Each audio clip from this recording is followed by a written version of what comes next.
Hey, everybody. This is Sunday. No, this isn't. But it is Sunday, January 6th, 2019. Wow. I'm Eric from longboxreview.com, and this is Breaking Late News with my good buddy, Travis. Hey, Travis, how you doing? Hey, not too bad. Not too bad. Another year. Happy New Year. Yes. How's it been so far, these first 6 days? Comic book wise, not too bad. That weird week between Christmas and I don't know, with your books and whatnot. Week. Right. I got 3 books, but I'm wondering how many of them were like books that just got delayed, because I can't imagine that like the publishers planned on putting the books out in that week. But I did get 3 books. One of them was fantastic. One of them was Fantastic Four, and I just can't imagine that Marvel planned to have it come out then. Maybe I just got it late. Maybe it got shipped to me late. I don't know. But is that the wedding issue? Yes. Yeah. Yeah. I've dropped that book. Oh, you have? Yeah. I thought about it. I don't care. That's my problem. I know, right? Not to get sidetracked, because this has something to do with news. but this whole beginning of this new Fantastic Four is written, I would assume it's written as if I had been a longtime Fantastic Four reader, and I'm just thankful as all could be that Fantastic Four is back. I am not a longtime Fantastic Four reader. I've read little bits and pieces here and there, or I've read the weird stuff like By My Fraction or whatever. So for me, I'm not deeply invested in any of these characters. I need to figure out a way to be invested in them, and this wasn't any kind of an investment. So this whole wedding was supposed to be a big deal. I get weddings are a big deal. I mean, I get that, but I don't care about this wedding.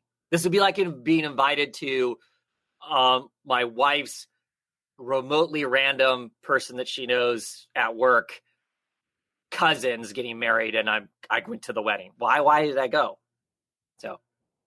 So what you're telling me, Travis, is that you don't have a romantic bone in your body.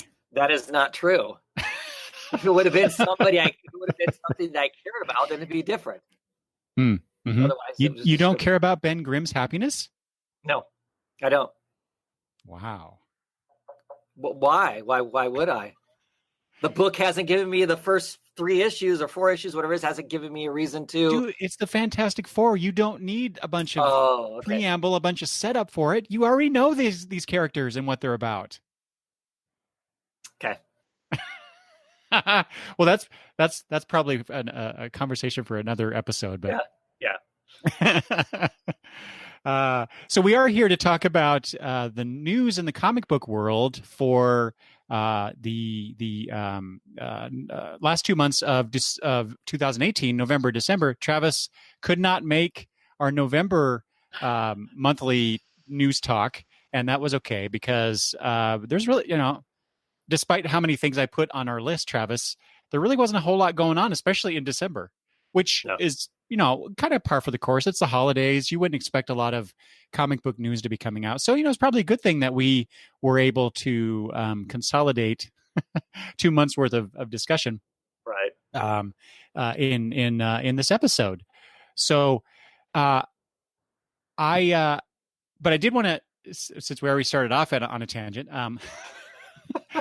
I did want to touch on this because first, before we get into the news proper, because a rare event happened within the last week. Travis and I, along with our good buddy Greg, we all went to the movies together.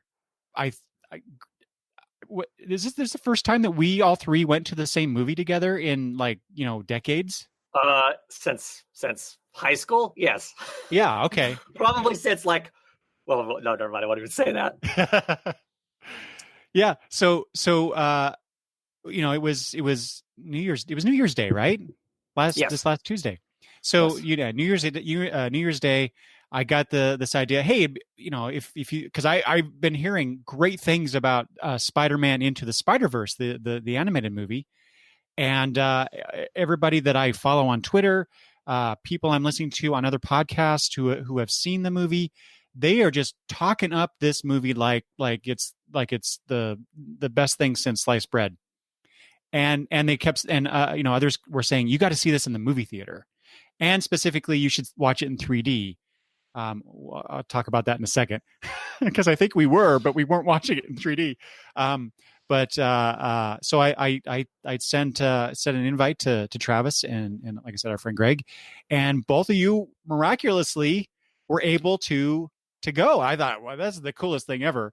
So we go to the movie, see Spider-Man Into the Spider-Verse. You were, I don't know if you are now, you were a huge Spider-Man fan. Mhm. Spider-Man was the two of the three first comics that got me into the hobby. 4 decades now. Holy crap. 4 decades ago for me, to the point, where I'm doing the show now. So what'd you think, Travis? Let me ask you this. Was Spider-Man Into the Spider-Verse a great Spider-Man movie or the greatest Spider-Man movie? Well, first disclosure, I haven't seen all of the Spider-Man movies. You don't need to. That's right. Just to give you an idea of my opinion of some of the prior Spider-Man movies, it has to be the greatest Spider-Man movie, right? Well, I think so. I mean, yes. 100%. So when I asked Greg that same question, he said no. He said Spider-Man 2, the Tobey Maguire Spider-Man 2 movie, was the greatest Spider-Man movie, and I totally understand why he would say that, because that is, to me, that is the best live action Spider-Man movie out of all of them, and I've seen all of them. I wish I hadn't seen all of them in some cases. That's not true. I enjoy aspects of every superhero movie that I go see. Sure. Some are just better than others, but this animated Spider-Man movie, man, what a treat! You get your Peter Parker or Peter Parkers. You get Miles. You get Spider-Woman in the form of Gwen Stacy, or I guess she's Ghost Spider now, I guess, in the comics, right? Is that correct? She's not Spider-Gwen, huh? Well, yeah. I mean, we refer to her as Spider-Gwen, of course, but I think in continuity, she's going by Ghost Spider now. I could be wrong about that. Oh, but okay. Yeah, I don't know. and of course, you get Spider-Ham. Yes. Come on, that's worth the price of admission right there. Yeah. Yeah. And just so you get this wonderful. I mean, the movie. I'm not going to go into a lot of detail here because I encourage people to go watch it. You get it's mostly told from the perspective of Miles Morales. Well, no, not mostly. It is. I mean, it starts off with another version of Spider-Man, but quickly moves into this is Miles's movie, and it was really cool to see him take the spotlight, and you get all these other Spider characters. These multiversal Spider characters, which I totally dig the whole multiverse aspects of comic books and superheroes in particular. And so it was just a treat to see all that stuff. And then how inventive the animation was, where there were certain parts of it where it looked like it really was watching a comic book come to life on the big screen. And I've said that before about other movies, live action superhero movies that you and I have seen. But this really was that. I just dug it. It was a great movie, and people should go watch it. I'm taking up all the airtime here. What were your thoughts on the movie, Travis? Oh, no, I mean, I really enjoyed it. And I agree with you. Any statement prior saying this is like the comic book, no, not in comparison to this, with the animation style that was used and whatnot, with the hints at dots and stuff that's in it. No, I really enjoyed it. I don't know that I got as much out of it as I've seen some other people talking about it. But yeah, it was a lot of fun. I guess I left the theater pondering a lot of stuff about it. It was a great movie. Just the storyline and what they chose to tell your average viewer and not was interesting. Mm-hmm. There's deaths in it, for instance, and I find those interesting, and I get like I said, I get how that all works, but they don't tell the general audience that. And of course, they don't tell the general audience that because I think it would be confusing. The fact that this is a different universe, technically, right? I mean, it's not, it would not be considered in the comic books anyway. It's not considered the proper universe, right? So so for me as a comic book reader, I leave the theater milling that stuff over in my head going, that's interesting that they would, that's how they're doing it. But no, it was great. I mean, I'm on board for what's the next one? When do we get it? I want another one like now. yeah. So it was that good. Yeah, for sure. And there was a couple I'm gonna transition into the top news item, Travis, which is apropos because in the movie and boy, that it was kind of a punch to the gut, because Stan Lee made an appearance in this. Mm-hmm. And then they also did at the very end, they had a little card, dedicating the movie to Stan and Steve Ditko for their contributions creating Spider-Man. But yeah, it was just like, when Stan Lee showed up on that, this, considering that he died almost 2 months ago now. Mm-hmm. I don't know. I guess I kind of got a little choked up about it, and I normally don't for things like that. But it's just, I don't know. It was. I guess I was surprised to see that he was in it. I don't know why. I didn't think he would be, because he was in everything, and actually, I guess I think we're going to see him in a few other movies as well.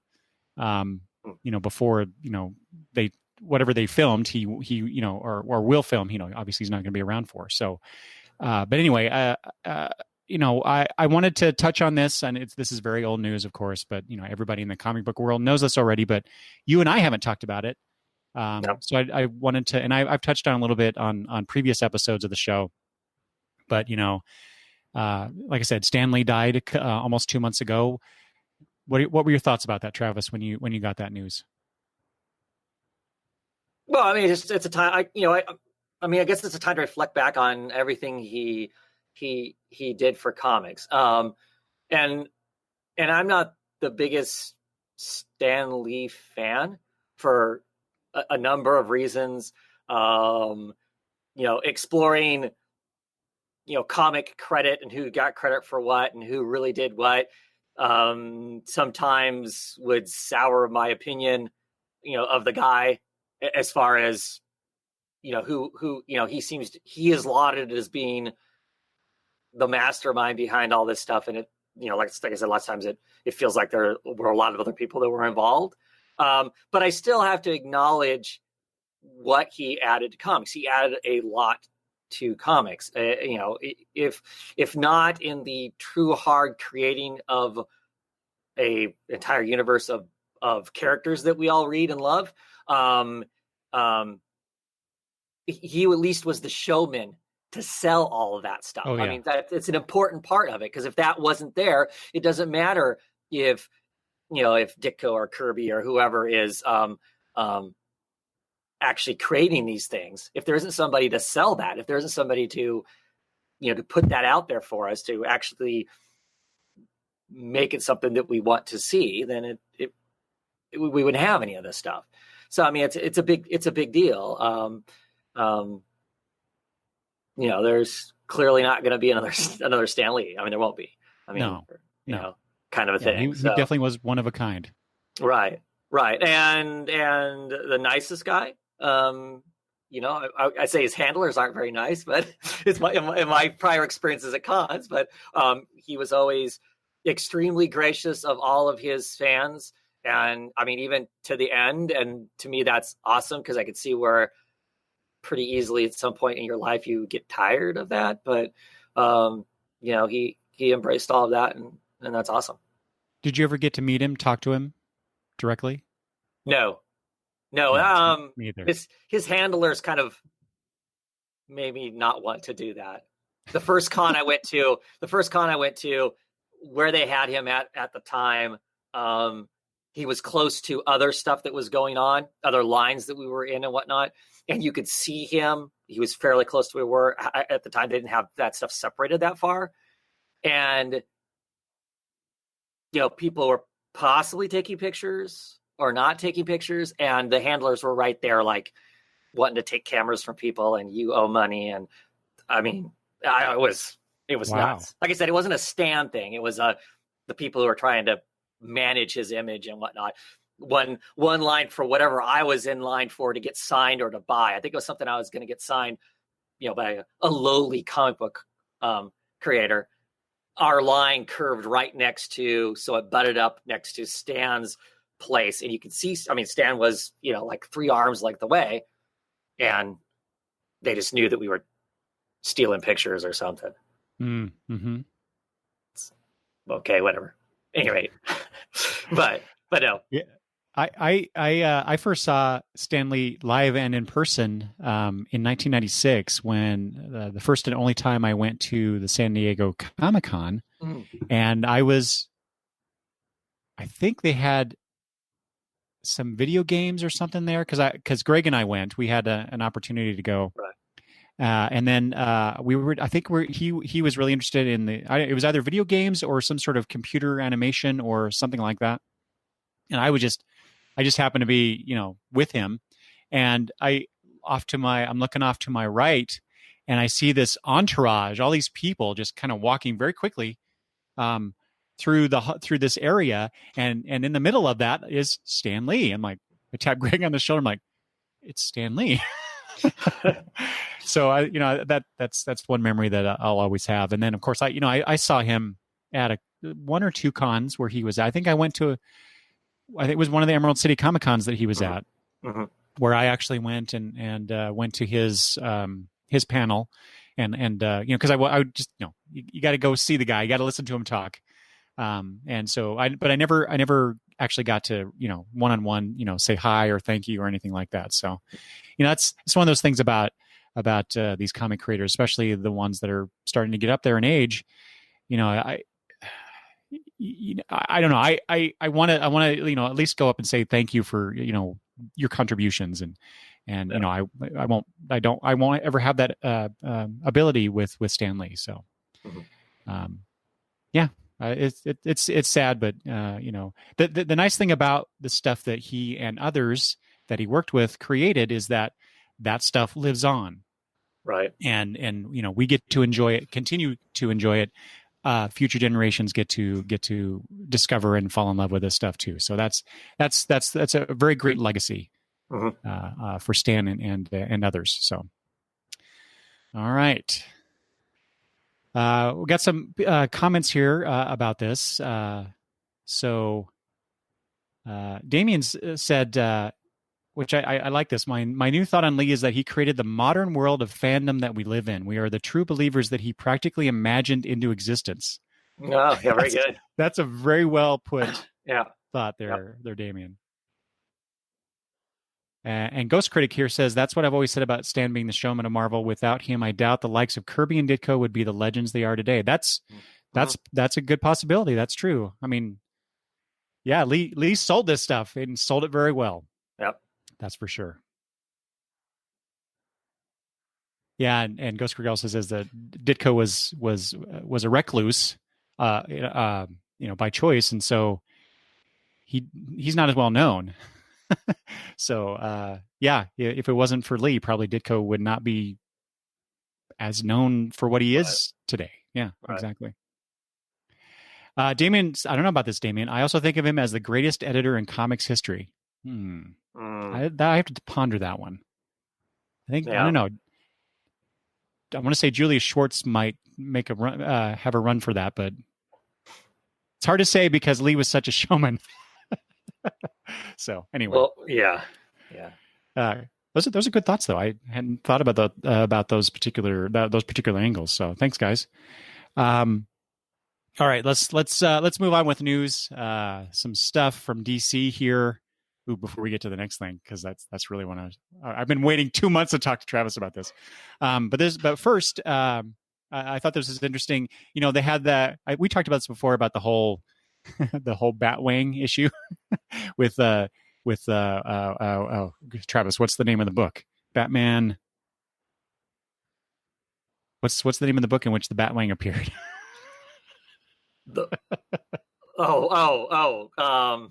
Now I can't remember it. The Damned, right? Batman the Damned, is that okay? Yes. Anyway, so we talked about that before. Obviously, it made an impression.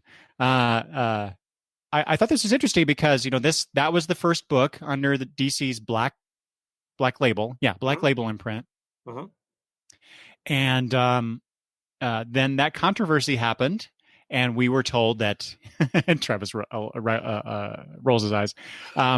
We were told that subsequent or future printings of that story will not feature what it featured in the first printing. And so then I think you and we talked this last time, Travis, about perhaps they were going to neuter the Black Label imprint. And then it came out after that the DC was expanding the list of books to be published under the imprint. Yeah, that makes sense. Which also included, oddly enough, and I got this because I've been wanting a trade copy of this, All-Star Superman. That is not a book that I would associate with what I thought DC wanted to do with the Black Label imprint. So my question is, what the hell is that then now?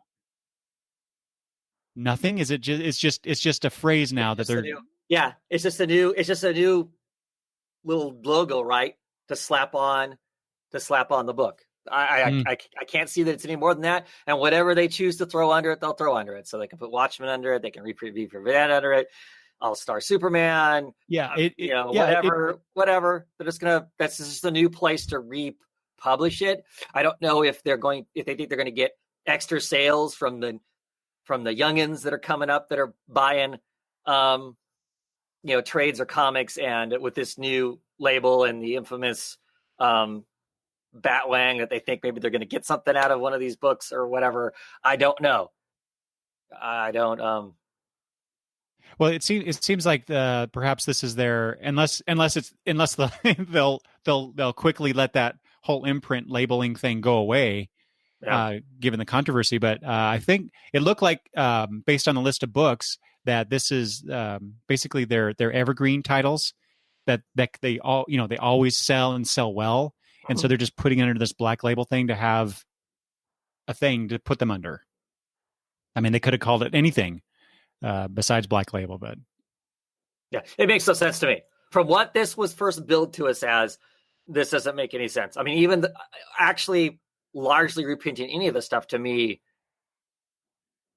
doesn't make sense.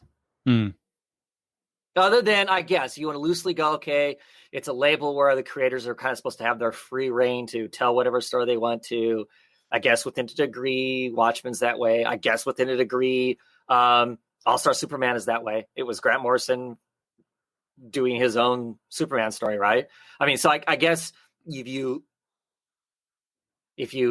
look at it under the loosest of terms, I guess this stuff still falls under it. Isn't that what the Earth One books are? I could talk my way into that. Yes, but those are Earth One books because those are, I don't know. It doesn't make it. You're right. I mean, it just doesn't make any sense. What was the point? If they totally take away the whole creative freedom, pushing the boundaries, right, thing that they originally said Black Label was about, what's the point? Although Damien says, I read All-Star Superman to his daughter when she was 8. Had I known it was a dark adult book, I would have burned the book. Damien, are you messing with me? Of course. I don't remember All-Star Superman being a dark book. Well, I guess Damien's assuming that all the Black Label books are dark books. Yeah, I kind of thought that's what they were going to be too, to some degree. Oh, I guess I didn't assume that, because I guess I wasn't going to assume that the Kelly Sue DeConnick and Phil Jimenez Wonder Woman or Amazon book was going to be dark. Oh, that's true. Yeah. I never assumed that was going to be the case. Mm-hmm. I don't know. It's hard to say now. Who knows what the hell they're going to do with it? I'm still curious to see how many of those books we actually see. Yeah, exactly. I speaking of the Phil Jimenez Wonder Woman, I know he's working on it. I saw some stuff on Twitter from him about that, and he, praising working with Kelly Sue on the book. So, but then again, how many stories have we heard about stuff that were people? I mean, we even talked about it, I think, in the last news episode about something that was started and they canceled it. Right. Oh, yeah, it was the Chelsea Kane Vision part 2 thing. Right. See, that's what I thought too. Damien is saying that he thought that they were supposed to be adult books. Yeah, right. Yeah, exactly. More adult stories. You could interpret that as dark or whatever, like I was. But yeah, I would agree with that, generally speaking. So yeah, Ghost Query said, are we saying there are to be no more characters within the Black Label umbrella? No more characters. I'm not sure what you're meaning there about that. New stories, he means. Okay. Well, yeah, right. It's right there. Sorry. That's what I'm questioning. How many of that supposed 4 or 5 that they floated out there saying, "Hey, we're going to do this." Are we going to? I mean, I don't know. Well, that's exactly why I put this on the list to talk about, because that's kind of my thought, was that they may not be doing any new stuff. But the whole controversy didn't hurt sales, did it? I mean, did people just go, "Oh, forget it. If I'm not getting more Batwang throughout this book, I'm not getting the rest of the issues"? DC, we give you more Batwing. Well, I don't know. Well, no, certainly. I mean, I really liked issue 2 too. I thought issue 2 was awesome. So I heard that first issue, that first printing, was going for like $1 bajillion on eBay and stuff. So obviously people are wanting it. Yeah. I'm sorry, say it again. I didn't quite hear you. Yeah, a secondary market for that book is crazy. So yeah, I'll be interested to know, to find out if in 5 years, 10 years, if we're finding that first issue in like the dollar bins, or I guess bins? Down the road there'll be $5 bins. Right. Okay. Yeah. Inflation. Okay. Moving on, Travis. Sure. Let's go. All right. So I've been so excited to talk to you about this, because Dark Horse has announced that March 23rd, only a mere 2.5 months from now, Travis, is Hellboy Day. How excited are you for Hellboy Day? What? I mean, I like Hellboy. I like Hellboy. I like Hellboy a lot. I mean, I don't know. It's Hellboy Day. I know. So I just even keel. I just sucked all the fun out of that, didn't I? I know you did. I have been anticipating this raucous discussion about Hellboy Day with you for 2 months, and you give me this. But thanks a lot, buddy. But Hellboy hasn't been a whole lot lately, though. Well, I know, but I mean, everything about Hellboy is winding down, other than a new movie coming. A new movie, 25 years of the character. Come on, that's a big deal for an independent publisher. This independently created character. Come on, man, you should be more excited about this. Well, I would be if they weren't winding the whole thing down. I mean, that's my problem with it. It would be like if they told you they were literally going to retire the Batman character, and then this is his 75th year or whatever. Mm-hmm. So we can celebrate the fact that 75 years, but you also know in X number of months there really isn't going to be anything else. Okay, I get that. I do, but okay. So that's where I am with it. I guess is that everything's on this wind down of them not really using the Hellboy and then the rest of the universe that much. But do you think that they're not, because I honestly have not kept up on what's his creator's name? I'm blanking on it. Mike Mignola. Mignola, right? Mm-hmm. Just because he hasn't been drawing Hellboy for a long time now, right? He's just been writing stuff. Right. I mean, he occasionally. I mean, he did a few years ago. He was doing the Hellboy in Hell. It was all him. It was all him doing it. Mm-hmm. Yeah. And that's when he decided he was retiring from comic books in general. He just wasn't going to do comics anymore. So he cut that story short. He got off of comics. They were going to start winding everything down. And then like 2 months in, he went, "No, I really love comics." And so he came back. And so he came back to comics. But like they're still going to pull the plug on the BPRD comic. It's still going to end. After they were going to end it, and they decided, no, we're not going to end it. Now they've decided they're going to end it again. and they're still going to do some, smaller Hellboy and the BPRD stuff, but just not with the same breadth that they used to do it. So, I mean, so he's still always involved. If it's a Hellboy thing, he's involved. But I mean, I'm, don't get me wrong. I'm excited about it. I'm curious to see what, are they going to do anything really special for that beyond the movie? We've talked other Hellboy stuff recently that, of course, they're publishing in Playboy. I don't know. Some of the decisions they're making with that licensing, it's not friendly to me as a hardcore reader. Mm-hmm. Well, it's definitely they're definitely in a transitionary period, right? Mm-hmm. With everything you just described. But there's a new movie on the horizon. Have you seen the trailer for that new movie? Yeah. Underwhelmed? Yeah. Yeah. I mean, it's really hard. It's really hard because, and nothing against the actor who's doing it now.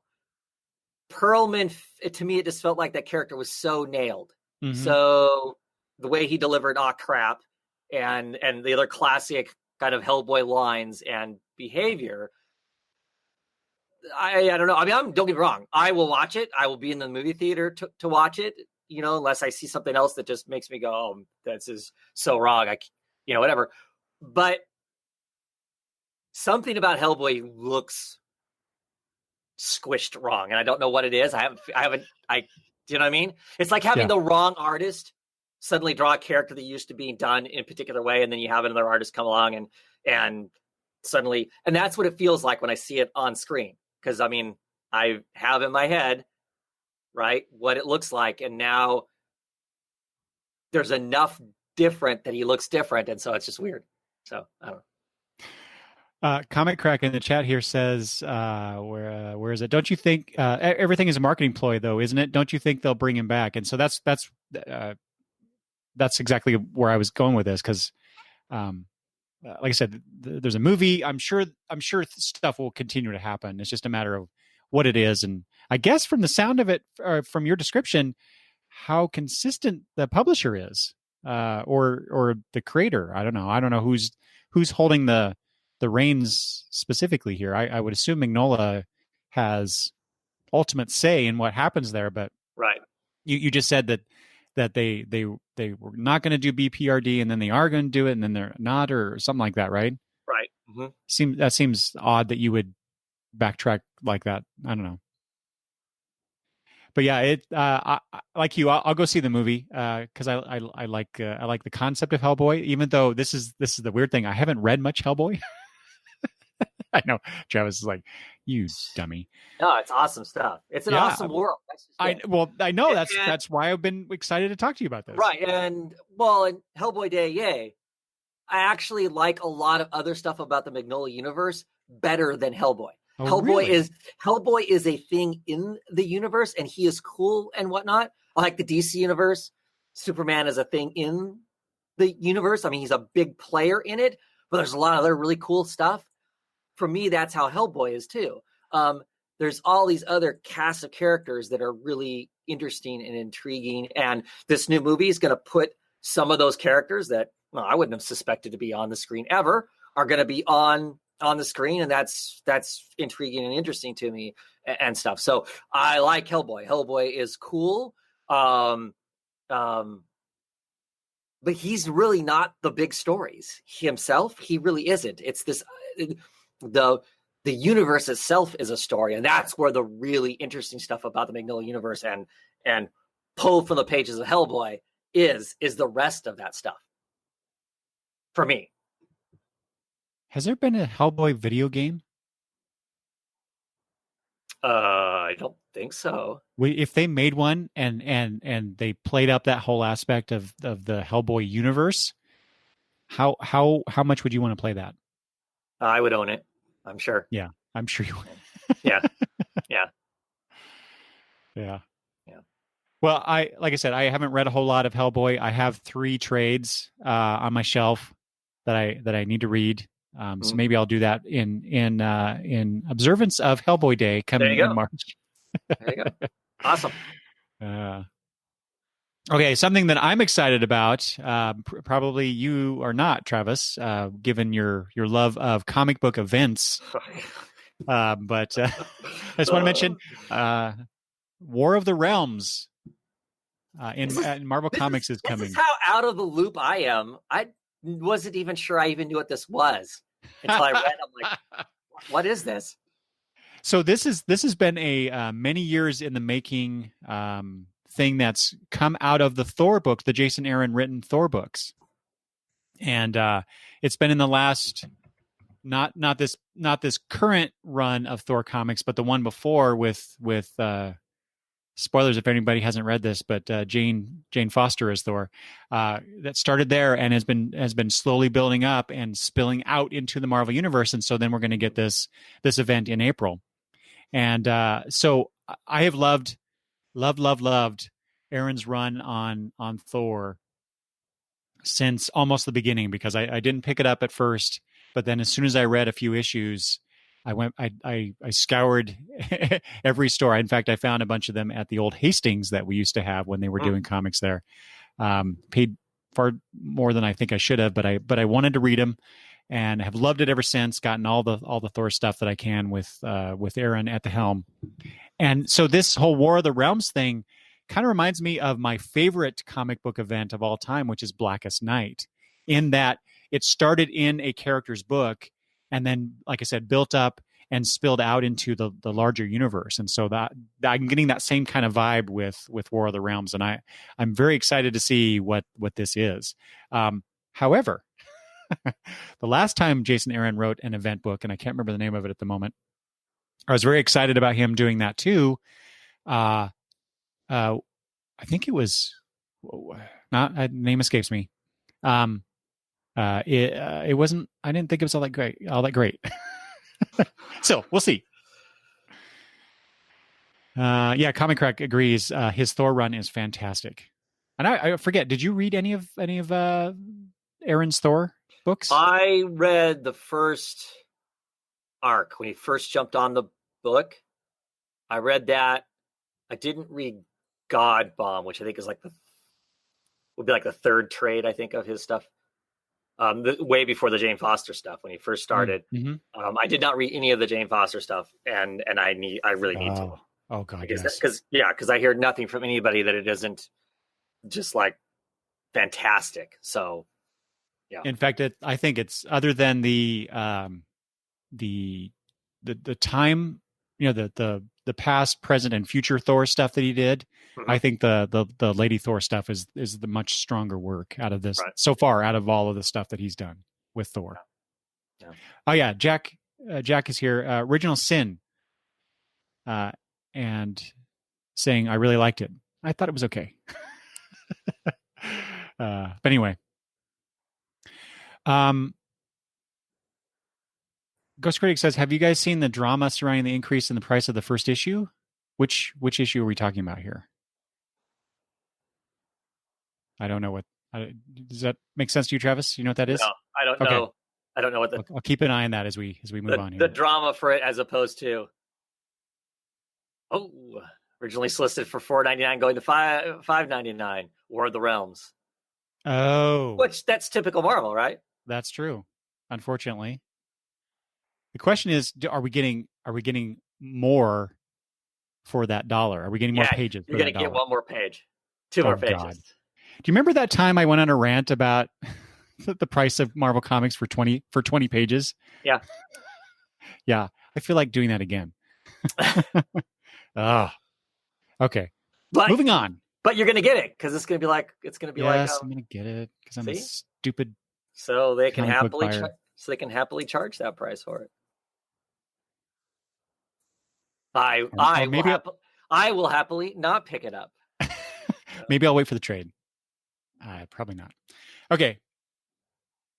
I'm going to talk about some media stuff here. So I don't know. Whenever Grant Morrison gets brought up in the larger media realm, Travis, I always kind of try and pay attention, just because I'm really, I really like his work. He's one of my favorite writers, and so I've always been curious. How do you adequately interpret Morrison's work in other media. Right. And so, or maybe he's going to produce original content. I don't know, but he did in the point of November, sometime in November, he signed an overall TV deal with Universal Cable Productions to produce television shows based on his comic books. I assume his creator-owned stuff, right, as well as original TV projects. And all I could say, I guess, is I'm looking forward to seeing what the heck that is. Or if we'll actually see anything, though. Well, that's true. There've been quite a few comic book creators here recently, it seems like, that have been penned deals with either this company or a couple other companies to create, from their content or create original content. And I don't think that we've actually seen a production of anything. I mean, both Kelly Sue DeConnick and Matt Fraction have both been hired by Universal in the past to do stuff. Yeah, that's true. And I don't know. I mean, maybe their hands are in something that's out there that I'm unaware of it. But I'd be surprised just because I kind of watch them enough to know whether or not something would be coming out. I would assume they'd be saying something about it. So yeah, interested to see if any of that stuff actually, sees the light of day. But I mean, as hard as it is to get a comic book off the ground, it's clearly way, way, way harder to get television.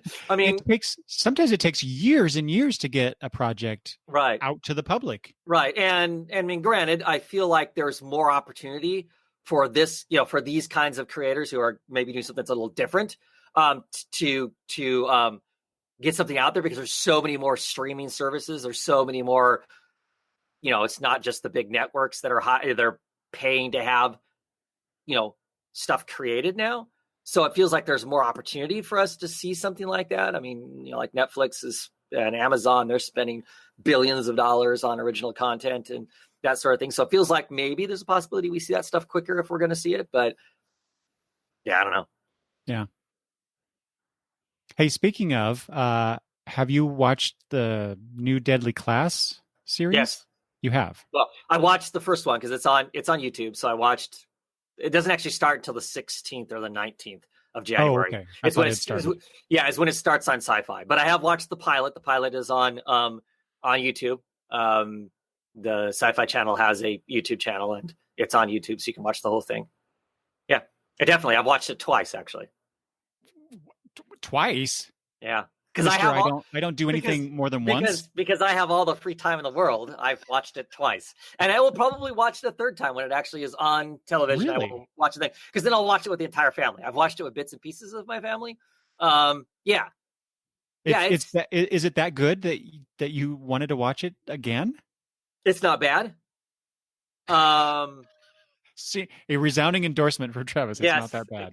It's exactly right. It's not that bad. I said it's not bad.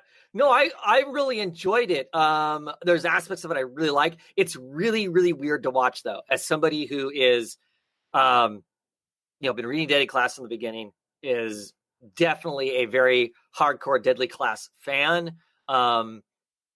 It's a book that I remember most of the little things about it, the little plot points and stuff that goes on in the book.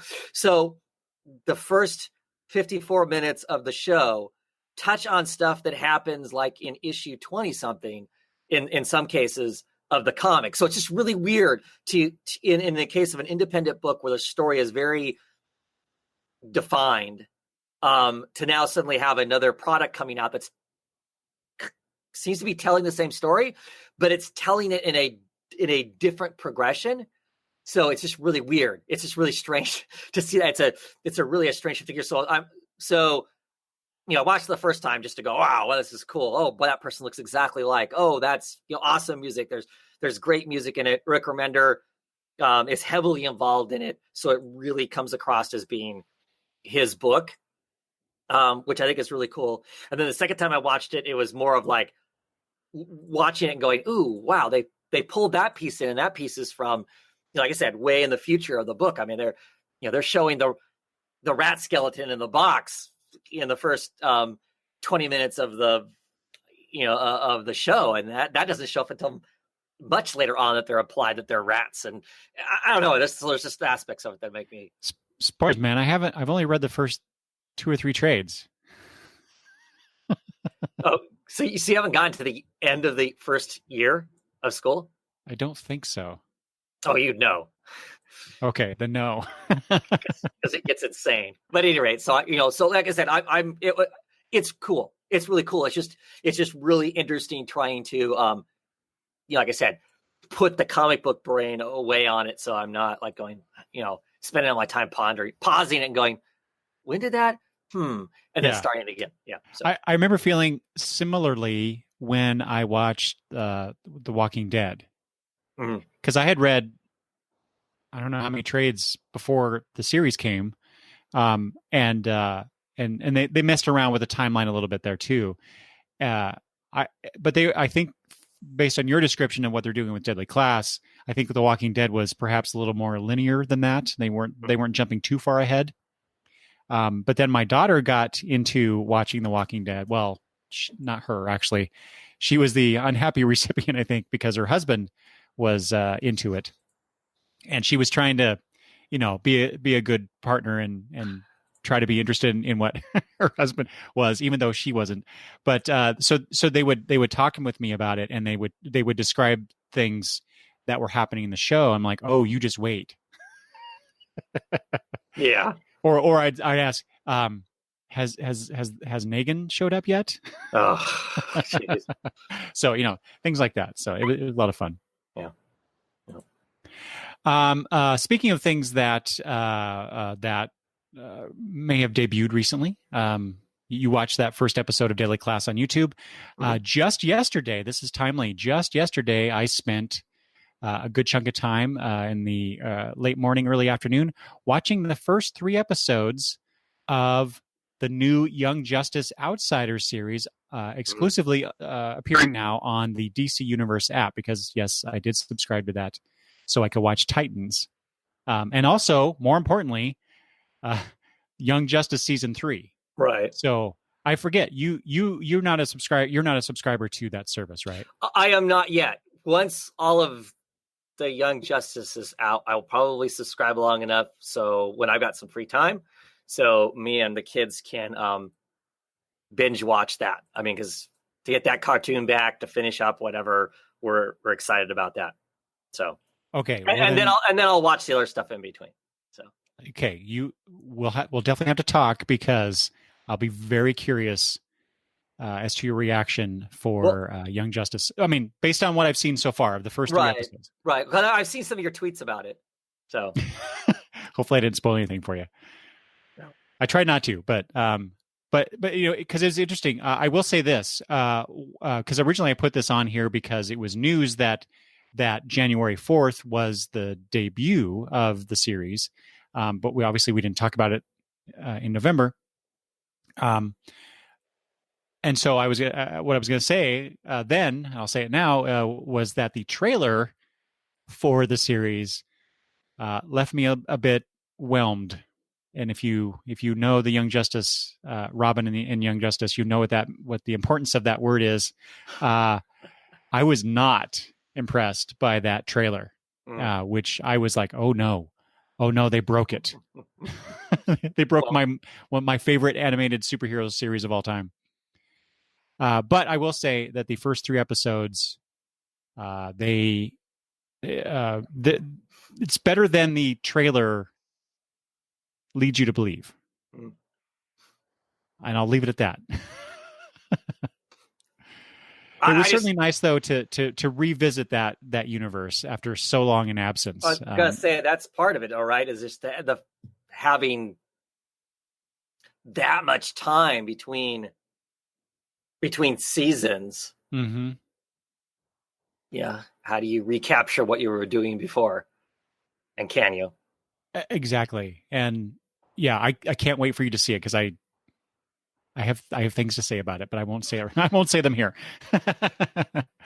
But anyway, but my question to you, past Travis, when we were going to talk about this initially, was Young Justice a reason for you to at least subscribe for the first free month that you get? And it sounds like that. Yes, the answer is yes. Yeah. I'm actually kind of dragging my feet, waiting until February, right? Because February was supposedly when Doom Patrol releases too. Oh, that's right. So I can try and get it all in at one time if I can. So. Oh yeah, we definitely have to talk about the Doom Patrol episode of Titans for sure, because I think you would like it to some degree. You would appreciate certain aspects of it. Okay. So do you plan on watching Titans as well? Getting through those 10 episodes? Well, I figured that once I've the app, I'm going to try and watch as much of everything as I can. I mean, my priority is going to be, the Young Justice, book, cartoon for sure. Then I haven't decided whether I will just go to that episode of Titans so I can see the Doom Patrol piece before I then jump on, before I can, check out the actual Doom Patrol book or not. I don't know. So, or the actual Doom Patrol show. We'll see how that all, how I fit that all in amongst my busy schedule. I know. So,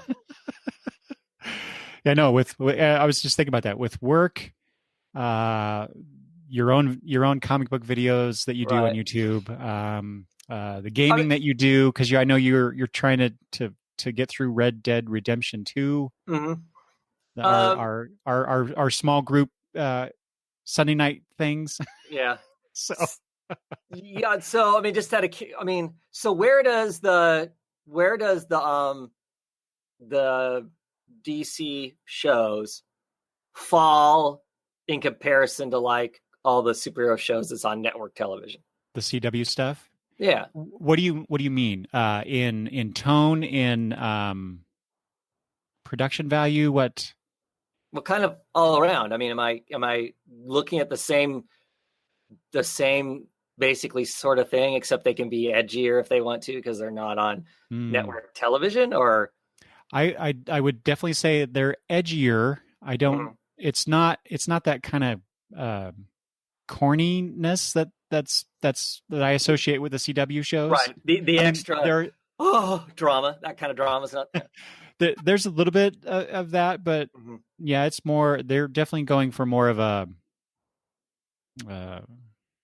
Again, an edgier vibe, I guess. Okay. I'll tell you this.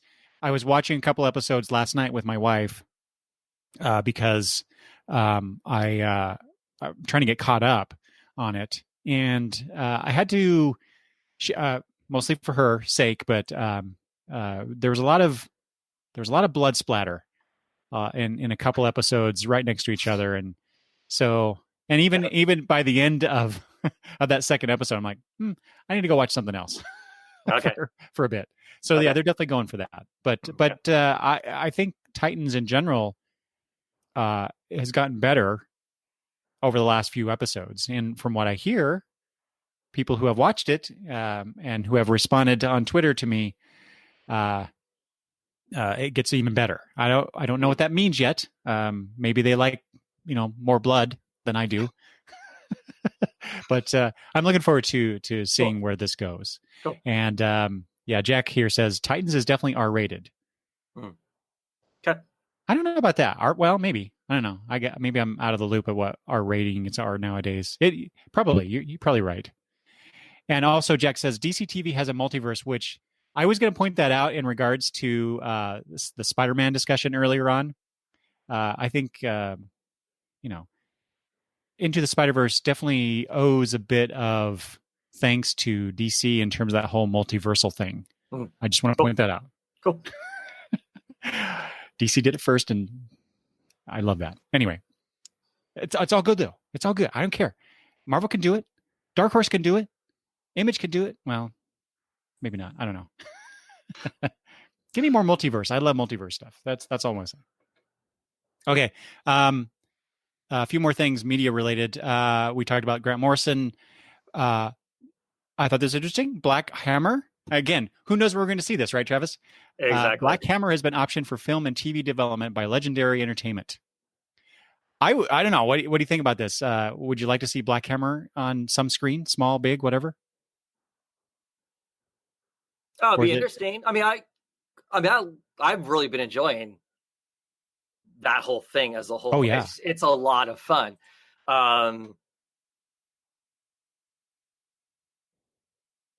So they get away with stuff in the small print of Black Hammer. Do they get away with that on the big screen though? I don't think there's really anything in Black Hammer though that could not easily be translated to a movie or TV series. Well, I'm thinking more along the lines of like when the current Black Hammer is dimension hopping and ends up, in hell and stuff like that. Yeah, some of that stuff, yeah. And maybe. the whole Sandman family. I mean, I'm just how close it comes to. Oh, I see. to using DC or Marvel products. I mean, do you know what I mean? Do they get away with it because it's small? In the grand scheme of things, right? This Dark Horse book is small fry. The second you put it on the big screen where it could be making millions of dollars, does it? You know what I mean? Yeah. I could totally see DC maybe putting the brakes on some development if they get a little too close to their licensed properties. Yeah, right. And the other thing, my other thought is. I mean, with the exception of like the Dr. Star miniseries, which really could be a standalone book and have nothing to do with the Black Hammer universe, and it still holds up really well as a story about a man and his son and that relationship and whatnot, which I thought was really excellent. How much of this book? I mean, how popular is this book outside of people who? To some degree, we aren't giggling over the fact that how close it is to this other stuff, that it's playing loosely with this whole world of comic books that those of us who are into superheroes kind of know. And we know that they're kind of, I don't know. Yeah. Is that going to have big screen or even small screen appeal beyond a very small audience? We are not that big of an audience. I don't know what the sales are on that book, but we are not big enough for a television or movie audience. There's no way we are. And granted, there's going to be tons of people who watch all kinds of stuff who like superheroes. I went car purchasing last weekend, and the guy we got the car from was a confessed nerd because he watches all of the Marvel movies. And I'm like, and my wife is like, Travis collects lots of comic books. And he was like, huh? So, so I know it's out. I mean, clearly I know there are people who don't read that watch. So the audience might be bigger, but is it really bigger? I don't know. To me, it just seems, I mean, yes, I think it would be cool to see that stuff on, movies. No. There's too much going on, I think, for a movie, for it to work for a movie. But like a serialized show, yeah, that would be cool. But I just have a hard time. I don't know. Well, I think to respond to one point of yours is that I think the quote unquote larger audience out there, beyond us fans who recognize the homages that are in that is Black Hammer. These are just new superheroes. These are different superheroes to that wider audience, and it does become a question of, is the audience saturated at this point? Right. Is there room for characters that are recognizable to some degree, perhaps, or at the very least, people see them. These are new superheroes. But do I care? Because I've spent the last 10 years watching the Marvel movies build up these characters in that story, and DC kind of, the Warner Brothers side kind of floundering a little bit. Is there room for these other things? I think so, but yeah, but to what degree will this be taken? I think it will work very well, or can work very well, outside of even us, just us. Just it all depends on the story, right? And who they get to portray these characters, and the production values and all that stuff. I don't even think the story matters to start with. There's got to be a reason to show up in the first place. Most of the stuff that's out there is, even if you're not a comic book fan, if you know superheroes a little bit, you know that even if you don't know who Supergirl is, you know clearly Supergirl must be some derivative of Superman, and everybody knows who Superman is. You know, so I don't know. Black Hammer. I don't know I mean, other than obviously, you know, if the main character is a person of color, there's an audience for that. Nobody knows what that is, though. I mean, not even a derivative of what that is. So, yeah, but I'm saying they don't need to know. They don't need to necessarily have. Oh, there's you think there's a hungry enough audience for a different superhero show, like the thousands of doctor shows and cop shows, because we don't need to know. I mean, if it's a cop show, okay, we know it's gonna be a cop show, right? So you're saying that there's an audience for if someone just says it's a superhero show, they're going to show up because it's a superhero show. I think that is what Legendary Entertainment perhaps is thinking. Okay. Yeah. Ghost Critic does say I've not read all of Black Hammer, but is there enough material for a TV series to begin with? I think so. Definitely a season. I could totally see like a Netflix type one season thing that they do with the story that they have currently. Right. The stuck on the farm. How do we get off the farm? Yeah, exactly. Exactly. And then, you know, they could expand that if they wanted to, I guess. Yeah. Okay.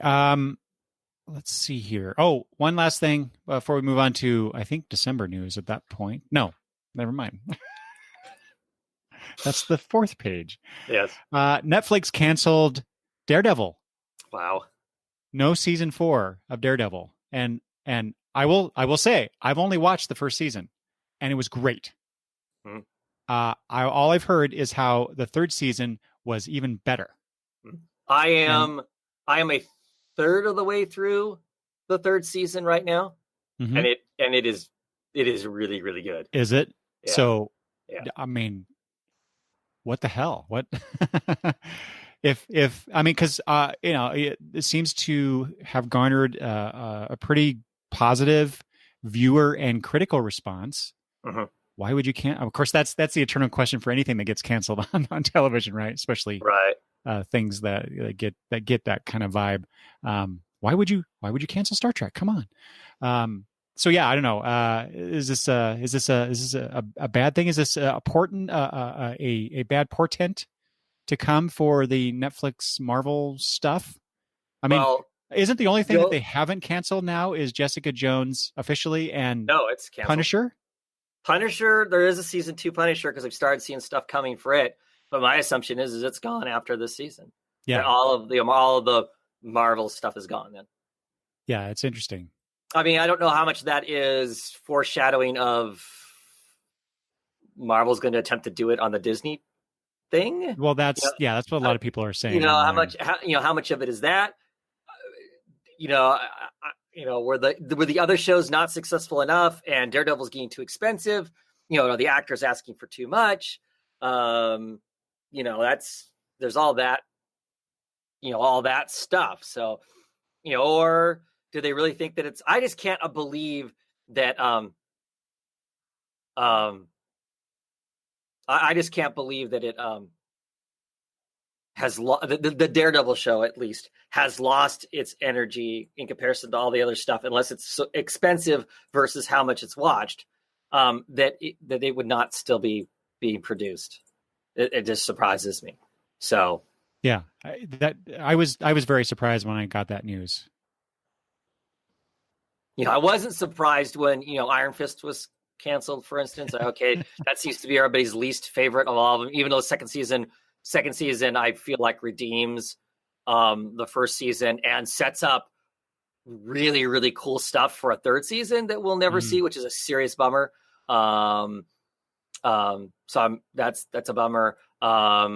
I hated the way that Luke Cage ended season 2. It left it in a very ugly place. It needs a season 3 to get that character out of the ugly place that he is in my opinion. So it's a bummer that all that stuff's kind of, going away. So,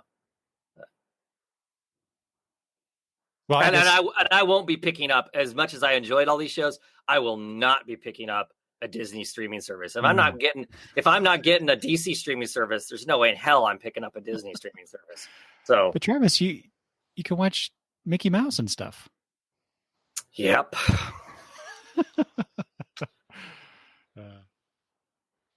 All right, Travis. There was a poll on DC Universe. This is apropos, considering that we just talked about, or we touched on Titans, and it's extremely timely because I just watched this episode of Titans last night. This is the episode that is titled Jason Todd. So hopefully, I'm not spoiling anything for you.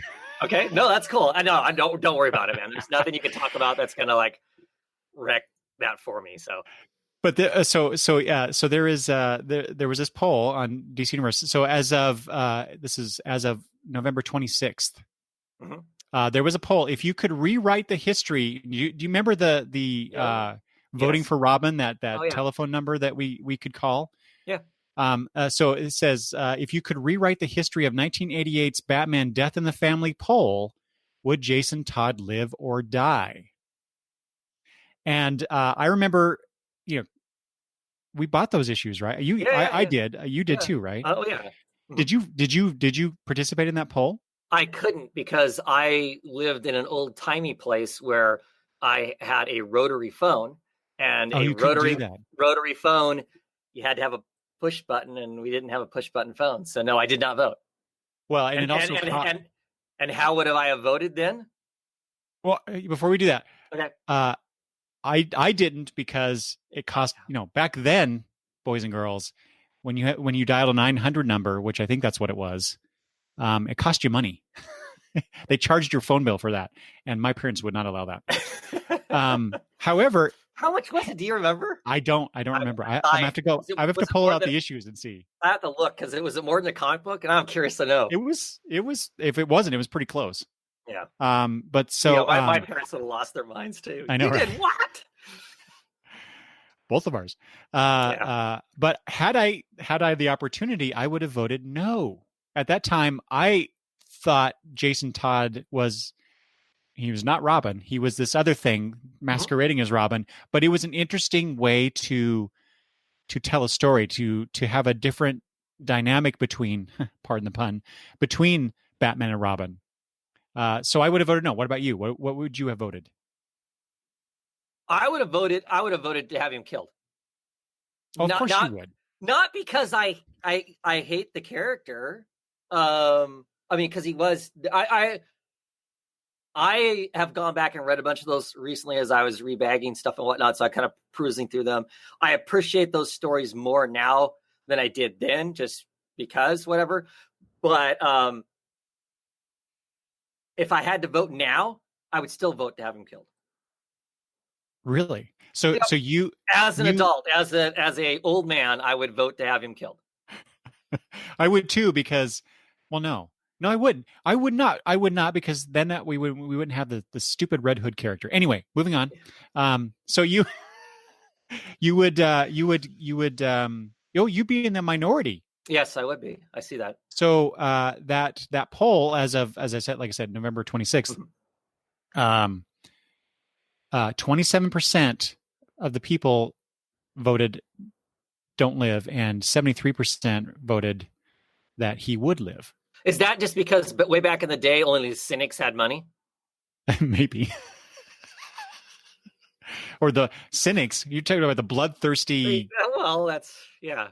Well, angry people in the world. I mean, and see, for me, I would vote to have him killed, because I think that's an interesting story that you, and is an interesting albatross for Batman to carry from this point forward. I think there's interesting stuff that can be said and told, and we would never get that if that didn't happen. Totally agree with that, until they brought him back. They totally undermined that whole concept when they brought Red Hood into it.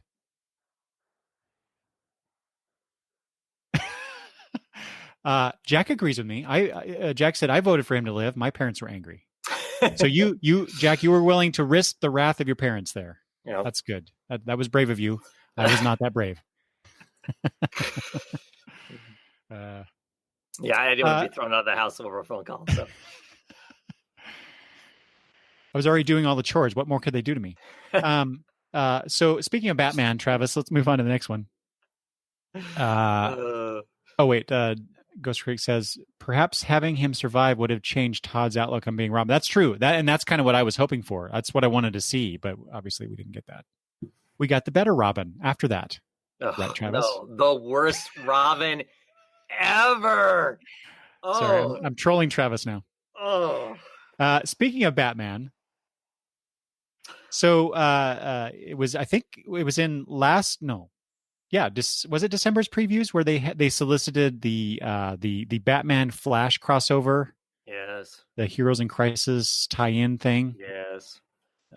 So okay, that was my question. So we're both getting the Tom King Batman, right? Mhm. You're still getting that? Yep.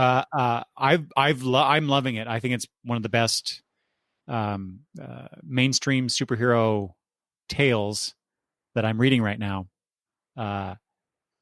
Will you be getting this little interlude because Tom King's not writing those 2 issues of Batman? Right. It's a break. The only reason this story is even in existence is because Tom King was off writing a secret TV thing. Right. It's the only reason this exists. This doesn't exist because it needed to be told. It's literally admitted filler crap.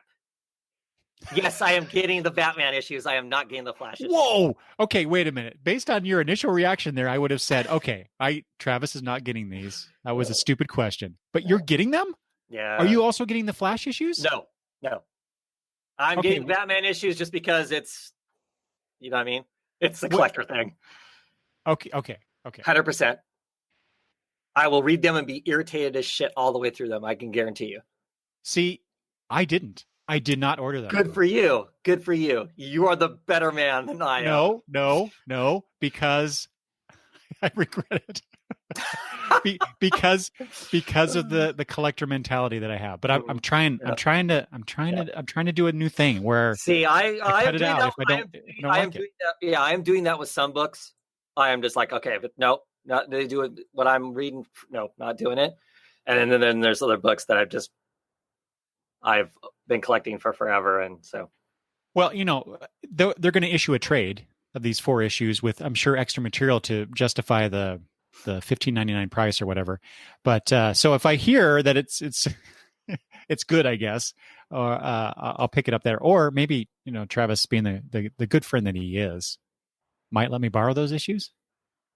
The Batman ones, sure. Because like I said, I'm not getting the Flash ones at all. Yeah, I don't care about the Flash. I mean, I find it irritating as all heck. I mean, that's the what, the interruption, the lack of Tom King, the interruption, the lack of it being Tom King writing it. I mean, I get that the dude needed a break, whatever. That's all I'm fine. But then basically telling me about it, I don't know. Just to me, it just admits that this was not a thought out story. Really, it was like, boy, this is looking rough. Like I'm not gonna be able to get this stuff I need to be done. Okay, let's call up Robinson and let him do another. I did not enjoy the button. That was horrible. No, wait, was that was 4 issues too, wasn't it? Yeah, I think so. 2 of each. Yeah. And I bought the Flash issues for that. I did too.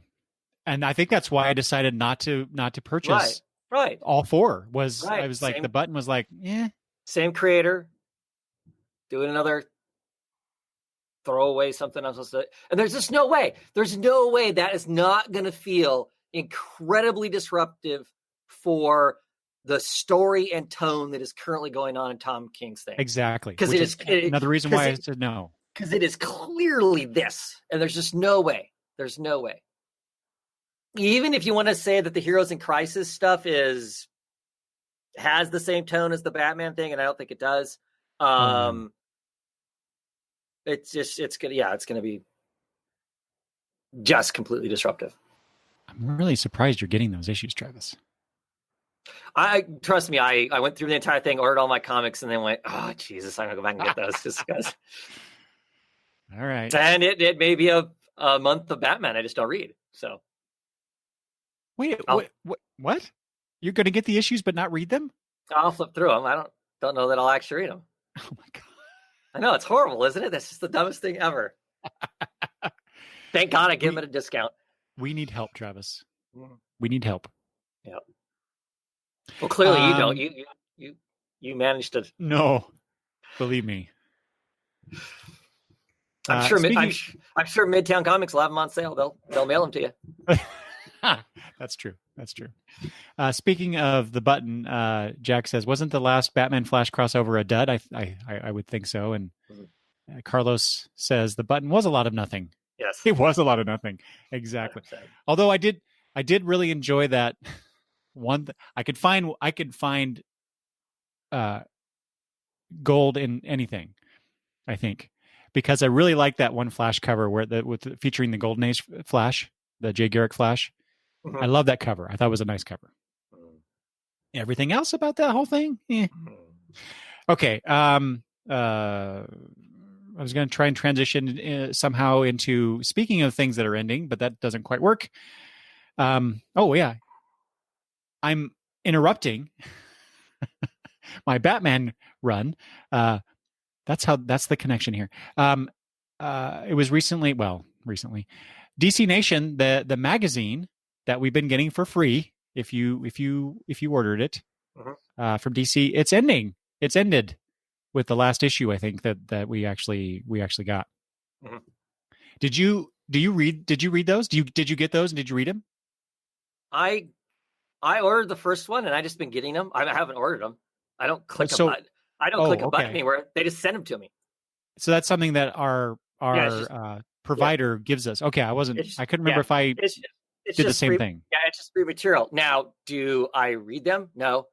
They sit there and I go, oh, I'll thumb through that at some point, and then I don't. So I do flip through them to see if there's anything interesting, and mostly what I have liked about them has been the small articles and interviews with creators about their craft. Everything else is, it's just it's just marketing. Here's this book, and here's this interview telling us from the creator why we should read that book. Well, I've already decided if I'm going to read that or not, most likely. Yeah.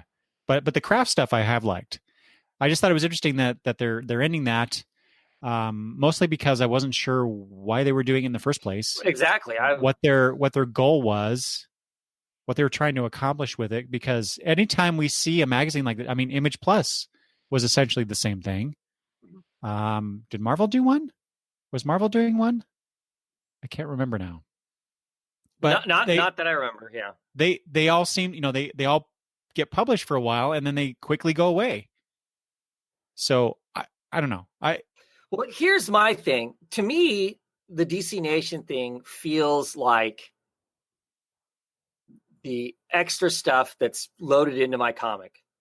Yeah, that back matter. There's no letters page, so there's always a back matter selling some other book in the back, right? That one page that you're talking about that's in the back of DC books, yeah. Right. That's either one or two pages that's back there, and occasionally something kind of like it, some other advertisement mixed somewhere in the book that's advertising their DC books and whatnot. I mean, if they were going to continue the DC Nation book, I really wish they'd pull that crap out of the regular book, because to me they felt the same, and that's why I wasn't reading. I don't read either one. I mean, I skipped that page too. Generally, but so yeah, I don't. I mean, I get that they need to sell me their wares somewhere, because obviously, if they don't tell me about it, how do I know about it? But at the same time, I find all that irritating at the same time. So I don't know. That's why I don't. Were you not a fan of back in the 80s when they had those one page Daily Planet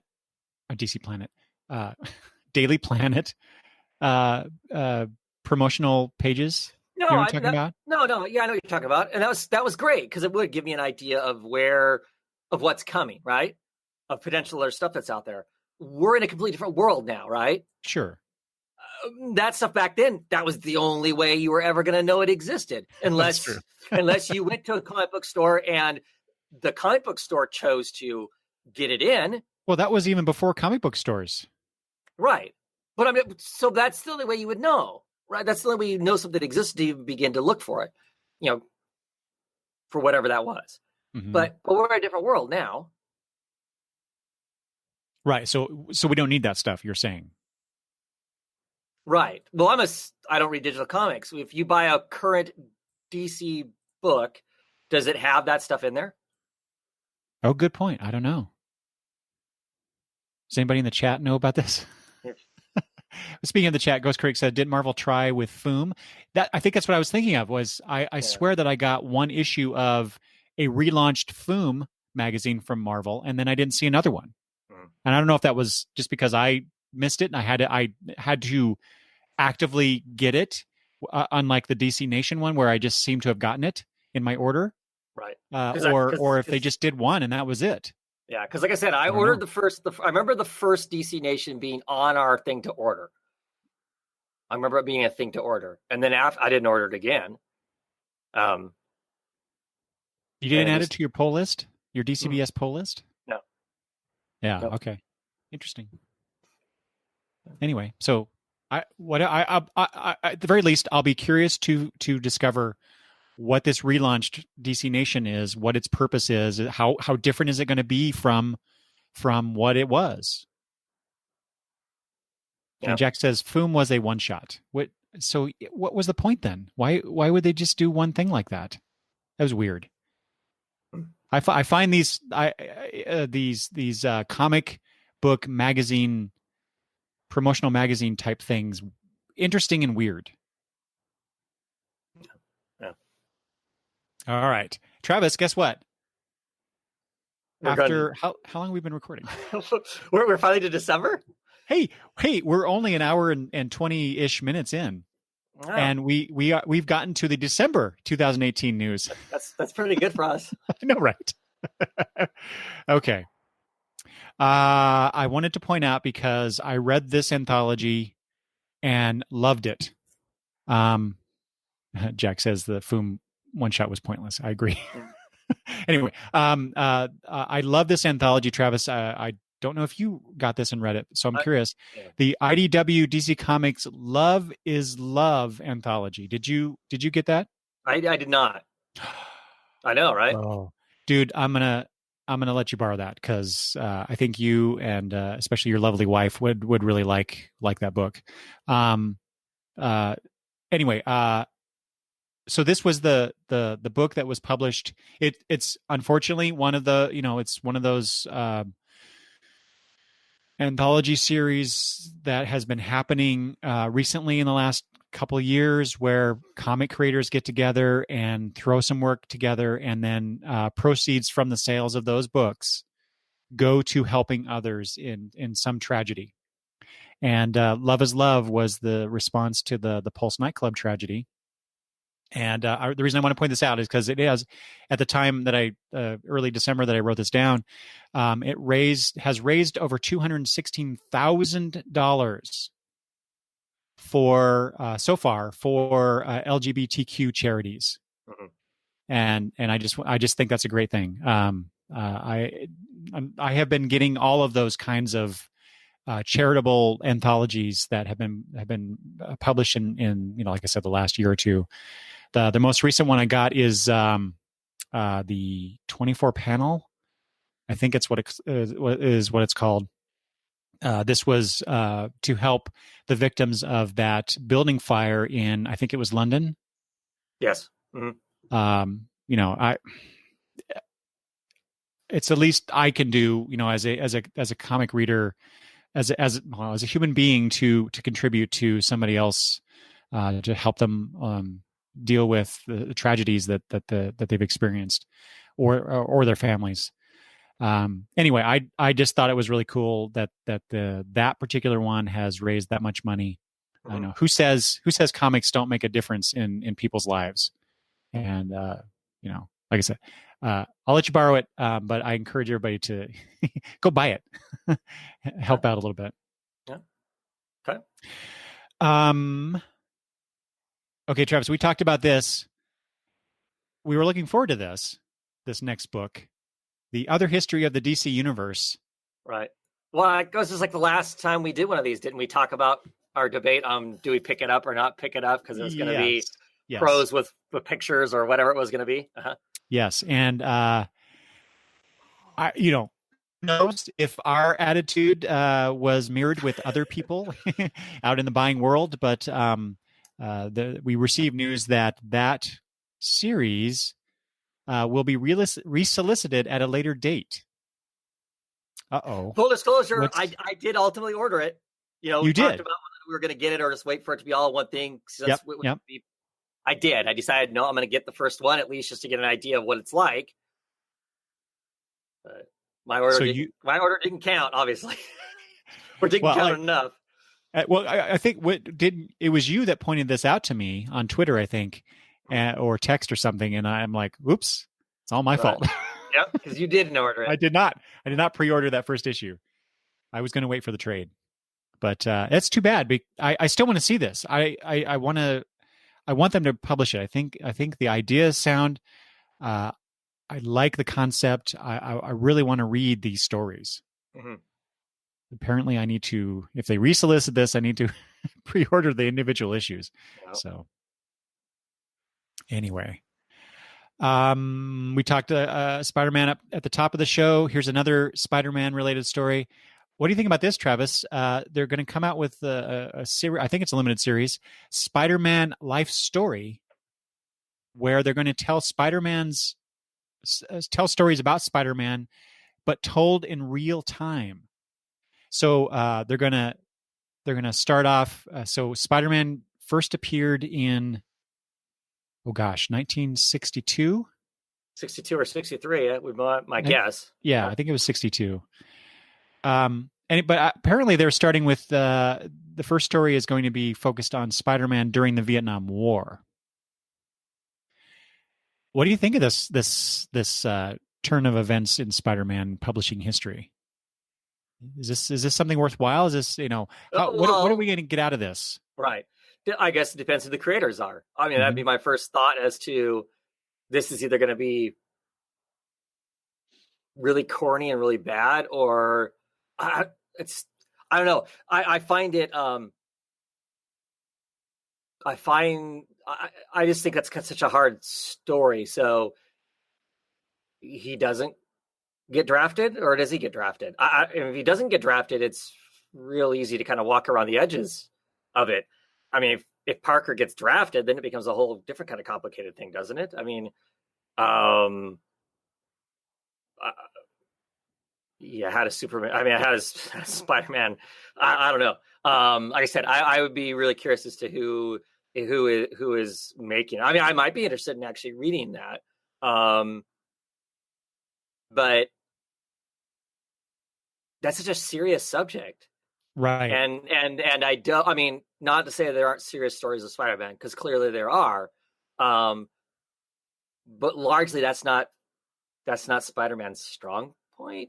Not that kind. I don't know. I mean, I guess I hadn't heard of this until I saw you post this up on it. So this, just so you know, Travis, this is written by Chip Zdarsky and really? Mark Bagley on art. And it is a 6-issue limited series. I'm not a Bagley fan, but yeah, I'm not either. And I don't know. I love Chip.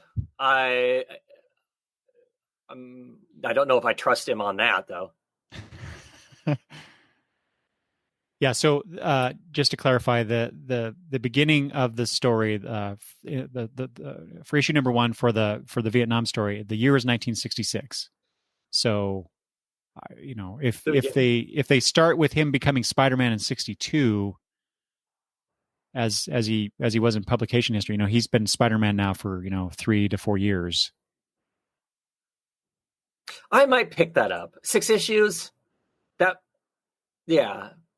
may pick that up because 6 issues isn't like some crazy financial commitment that that I somehow wrap my head around thinking that I'm going to be stuck reading something for a long time. So I may pick that up just out of curiosity's sake to see what they're going to. Ooh, but it's $7.99. It's what? No, I'm kidding. I'm kidding.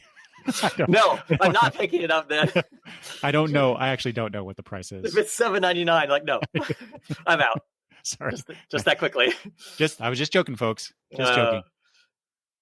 Yeah, I think it can be very interesting to see. I like this whole idea of telling the stories and or having the characters age through time.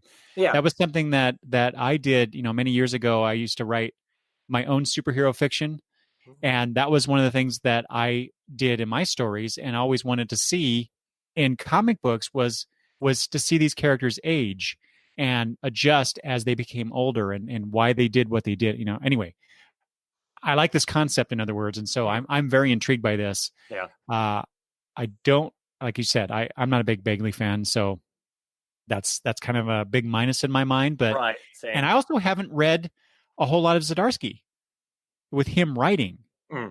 So I don't know. Have you? Not tons. I've heard good stuff about some of his stuff. Yeah, it's just I've heard good things too, but I've actually not experienced it. Yeah, he's taking on Daredevil too, right? Exactly. So I'm gonna try that. I'm gonna try the new Daredevil when he gets on the book. We'll see. But like I said, 6 issue, as long as it's not some crazy price tag on it. Now that you mentioned that, but I'll probably give that a look. Or when it gets closer to time to actually order it, I'll, take a closer look at it then too. So, yeah, I was trying to see when. Oh, in March. Okay. In March, so that means, yeah, it should be next month's. No, this month's previews, January's previews. January's previews. Yeah. Yeah. Yeah, we'll both have to take a look at that. We talked about Black Hammer before. There's a new, and you mentioned the good Dr. Starr tie-in spinoff. I don't know what the right terminology there is for that book. Before we move on to that, Damien says Zdarsky's output is very up and down in his experience. Some good issues, then some big mez. Okay, stop saying that. I'm curious. I want to read more of his stuff just to find out. I tell you what, based on reactions online, what was it? Was it Peter Parker? He was writing the Peter Parker Spider-Man book. Spectacular, yeah. Spectacular, yes. All I've heard is how issue 310 is like crazy good for people who love Spider-Man. So I don't know. Right, and I heard that is it Marvel 2-in-1? Oh, right. Was really good, and he's kind of set the groundwork to bring back the Fantastic Four, and questionably, why wasn't he writing the Fantastic Four when he did the groundwork for it, kind of a thing. So yeah, exactly. Okay. Anyway, let's see here. We talking about Black Hammer, Dr. Starr. There's going to be a new miniseries showing us the golden age of that universe. But it's co-written by Ray Fox with art by Matt and Charlene Kent. Right. I know the Kents. Like the Kents. You're a fan of the Kents, right? What about Ray on writing duties? I can't remember anything offhand that Ray's written that I know of. So he got the notorious duty of writing those few issues when they briefly fired Gail Simone off of Batgirl. Okay. He wrote some Constantine work. He's written some independent stuff that has been really good, and he's written some independent stuff that I cannot tell you what the hell it was that I read.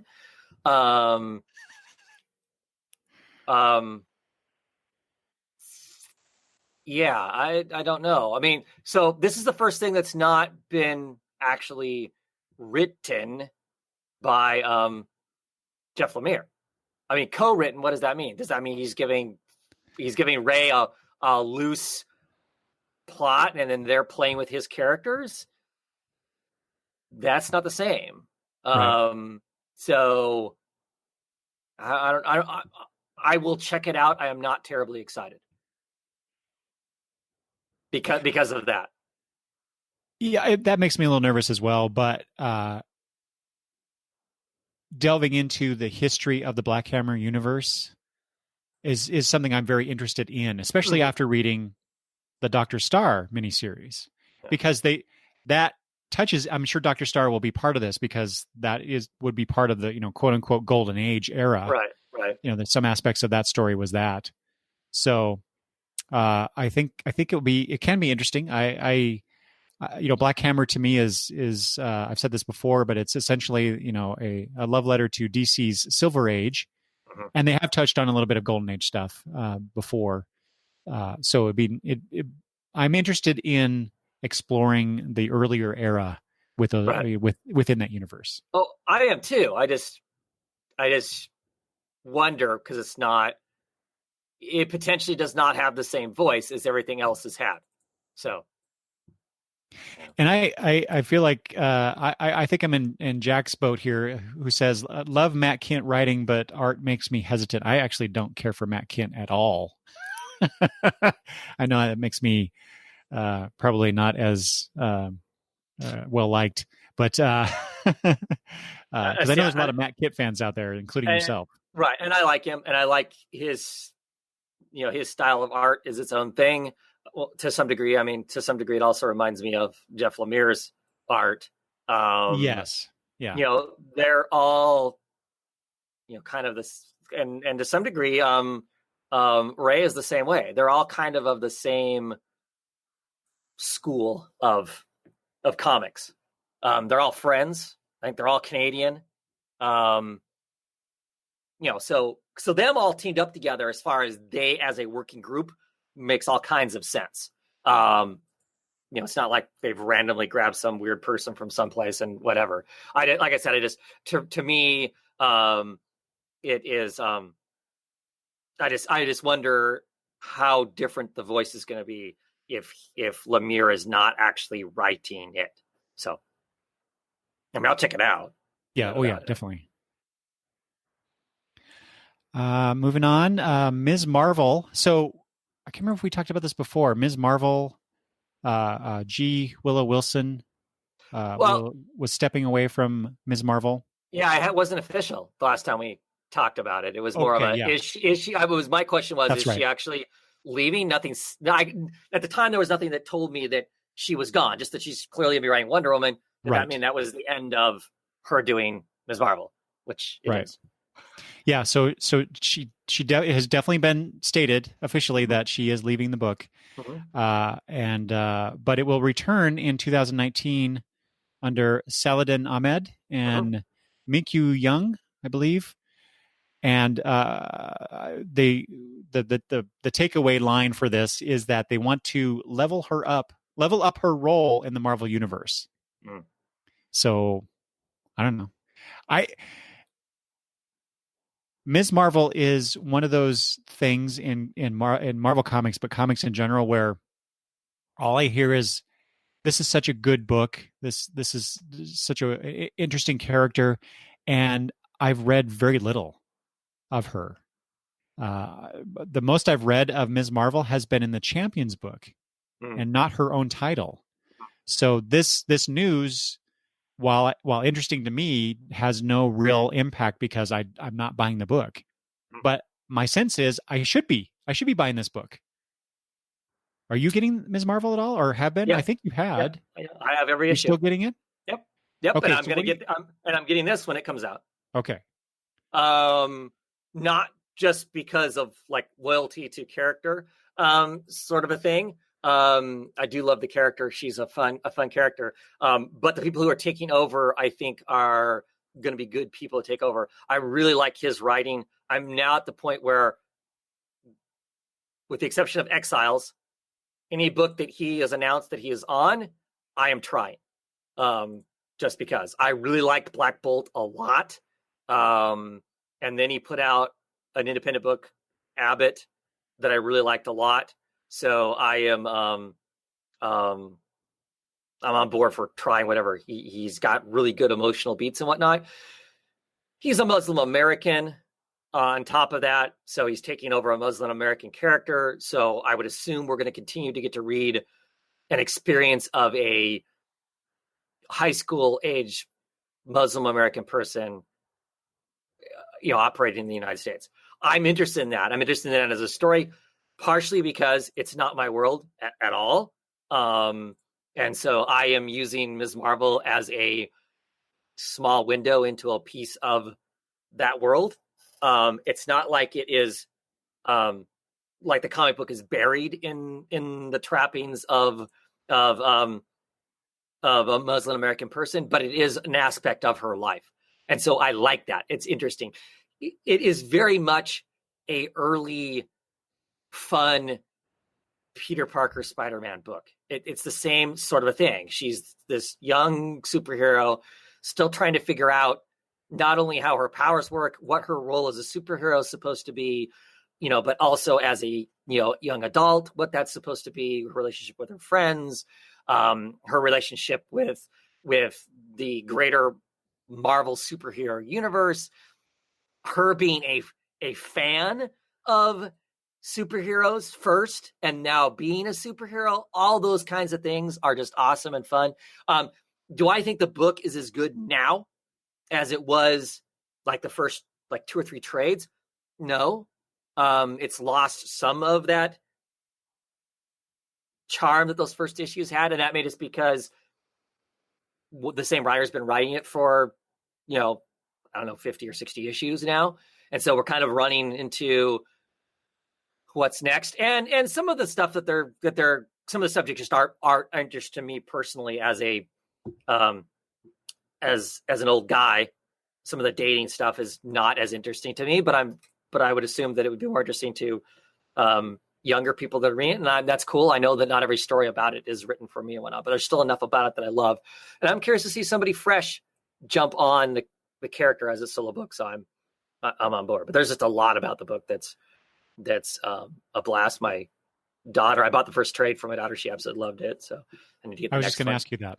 Yeah, I need to get the next one for her. There's just a lot of really fun stuff in it, especially, like I said, the beginning as she's feeling stuff out and whatnot is a lot of cool stuff in there. So I do have the first trade. I just haven't read it yet. Mm-hmm.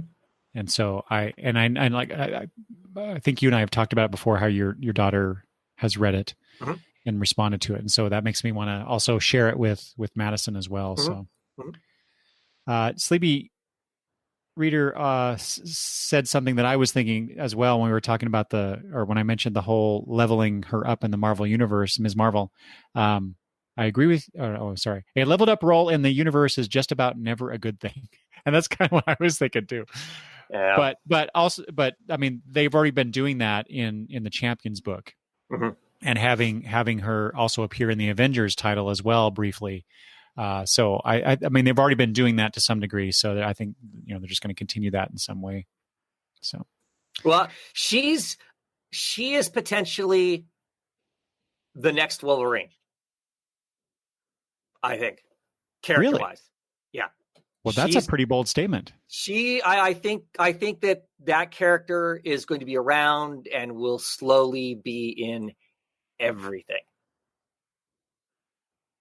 I mean, name another character in the last, I don't know, 50 years that's a new created character that has the same kind of weight. There isn't any, really. I don't think, as far as like the Marvel universe, it's Wolverine. Wolverine's the next big thing, and there hasn't been a big thing, I don't think, not that kind of level. And I think this is because I think this is the next generation, not us old white guys, but the next generation. It's their thing. She ticks way too many cool boxes for the millennial stuff. And I think as soon as they start putting her in more other media type stuff, she's just going to be that much bigger. Hell, you can go and buy Halloween costumes for a character that's been around for 50 issues. Really? To me, that blows my mind. Yeah, that's pretty cool. And did speaking of her appearing in other places, wasn't there a cartoon maybe on one of the Disney channels? I think so. Featuring Marvel superheroes in which she has appeared? Mm-hmm. Mm-hmm. I need to go find that and check that out. Yeah. Okay, this next item, Travis and I debated about whether or not we were going to talk about it, but we are. There was a book here recently that I heard was just fantastic. And I did not order it, but Travis did mm-hmm. and has been reading it. But then something happened behind the scenes with the creator of this book. And what I'm talking about is Border Town. This is a Vertigo book, right, Travis? Yeah, yes. Mm-hmm. Mm-hmm. So do you want to... Okay, let me back up here. So, just let people know. So, Border Town issues 1 through has 4 come out? Yes, I want to say it has. Yeah. So got 4 issues. 5 and 6 had been solicited, but have been recently been canceled Right. because the art team departed the title. And DC Vertigo has made issues 1 through 4 returnable as well because of the controversy surrounding the creator Eric Esquivel. And are you up on that, Travis? What's the short version of what's going on there? Eric Esquivel basically is kind of a, I don't know what word I want to. So he, it's reported that he, well, I guess it's not debated. I mean, it is fact that he, sexually abused some people. Well, or harassed at the very least. Okay. And, it came to light, a person had posted writing about it, didn't name him at the time, but basically made every indication that he was the one that had done it. I believe there's been other reports since then of others. I believe that he issued a statement on it that didn't hold a lot of weight. And once it was found out, then the rest of the art team, the artist who I'm drawing a blank on his name right now, and the colorist Tanner Bonneville said that they were done, that they were not going to do any more work on it, and then the book was canceled. Now, you say it was canceled because the art team left. Is that I've never seen a statement from DC saying this is why it's canceled. So I don't know. I mean, I don't know the actual. Clearly it's a original book, and so if you lose your creators on it, it's then hard to go forward. I don't know because, like I said, I've never seen an official statement from anybody at DC or Vertigo as to why it's canceled. We're kind of making assumptions. Is that right? Yeah, you're correct. This I got this from an article at Newsarama, and the first paragraph says DC Entertainment has apparently canceled its Vertigo imprint titled Bordertown following the departure of its art team, Ramon Villalobos and Tamara Bonvillain. Yeah. So I don't know. It being, I think the whole thing is curious from the standpoint of if DC canceled it because it's too much of a hot potato. This guy was going to be writing Nightwing, is my understanding. So I'm assuming we're not going to see those Nightwing issues now that he was co-writing or whatever. And I'm just, so if DC canceled it, why? I mean, was it easy to cancel because it's this independent book? Versus if he had already been writing Nightwing for a long time, would he be out of a job? Would DC have actually done that? I mean, and then that would be a new thing for DC because they have held on to other. I was going to say their track record with this is not good. They're call them whatever you want to, sexual predators or whatever you want to call them. They've hung on to some of those other people until it becomes national media level. Eddie Berganza, for instance, has a huge track history as, a editor for the Superman line of books and whatnot for years and years. And it finally took him being part of a large Me Too movement type thing to remove him from work. So was it just easy? I mean, it was the excuse, the art team's gone, so we're just going to cancel the book as opposed to find a new art team. I mean, it's a Vertigo book, so it's a book that DC has an investment in. They own part of it for X period of time. It wasn't worth them finding other people, or they assumed they couldn't find other people to do the work. Or they just now a lot more sensitive to these accusations and not wanting to be associated with that kind of stuff. Well, I hope that's their new take on it. That they decide to start holding people their consequences for actions. Now, do you lose your job over actions? I don't know. From your past, clearly you do, or at minimum, you need to, I guess, come clean and have some level of accountability for your actions. And to me, what I read didn't sound like there really was any. It was society's fault, not his fault. So, well, the really interesting thing to me about this was the art team quitting once this information got out, right? As opposed to DC Corporate's response of canceling the solicitations and making the first 4 issues returnable. Right. They made it easy for DC.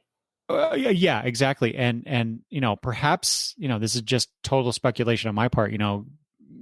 Giving some weight behind the accusation, I guess, some sort of at least solidarity with the accuser or accusers in this case. Mm-hmm. So it's a very strange time we're living in terms of the Me Too movement and creatives being having. So here's part of the thing I see, especially in this case, and that's why I'm curious to see going forward what DC as a corporation does, because this was an easy book to drop. I mean, for a number of reasons. One, the book is lauded as being as great as it is and whatnot, because of course it is extremely diverse. It is very liberal. It takes lots of shots at conservative America, conservatives of America, and the kind of the conservative lens of seeing stuff and whatnot. It takes plenty of shots at that. So I'm assuming its audience that lauds on it being great is this very what people might consider a liberal audience. So clearly, I would assume that the Me Too movement and all that kind of stuff falls within that category of that sort of progressive thought or whatever, as we drift into politics as opposed to comics. So the book's not going to sell because nobody's going to go freaking buy it, because that group of people who are like those kinds of books have been very vocal to say, I'm not spending my money on douchebags. And this guy, all reports say he's a douchebag. We're not going to spend our money here. So you just lost your audience. Your target audience just walked away from the book. Easy to drop because it's not a corporate book, So are you suggesting that? So in my mind, if this guy had been writing a year's worth of Nightwing or whatever, would he be fired? Would he suddenly be off of Nightwing? Or would they just kind of quietly keep rolling the book along? And if the sales got hurt bad enough, then they'd maybe think about putting somebody else on the book. But because of what this, go ahead. Yeah, I think it would also depend on if the sales of that corporate-owned entity were really good or not. Right. Yeah. Unfortunately, I mean that really shouldn't be a factor. If the person doing the work is guilty of some crime, you should not be allowing them to continue working for you. Right. But again, that's assuming guilt is established as well. Yeah. Yeah. So I think it's, like I said, I guess this was easy, in the sense that I think the core audience walks away from this book as much as the art team walked away from the book. And a Vertigo books don't get huge numbers anyway. Even critically acclaimed books don't get, and I scratch my head at the critically acclaimed part. If we want to just talk comic books, it was a fun comic book. Was it like, I don't know what other people were reading differently than what I was reading. But I will say, not, as someone who has not read it, the buzz was that, there was a buzz about the book that I encountered. And I don't understand that. That's what I'm saying is I don't understand the buzz behind it. A pat on the back for the diversity, the cast of characters, some of that kind of part of it. For me, there's some craft issues with the pacing and writing of the story. I enough so where I read it and go, I like these elements, but there are these things there. I mean, I read some comics and I don't even think about it. They are. I read it. And other times I read comics and I go, I really like this part, but this is a problem. And for me, Borutown had those in it. They had parts of them like, okay. So I don't understand.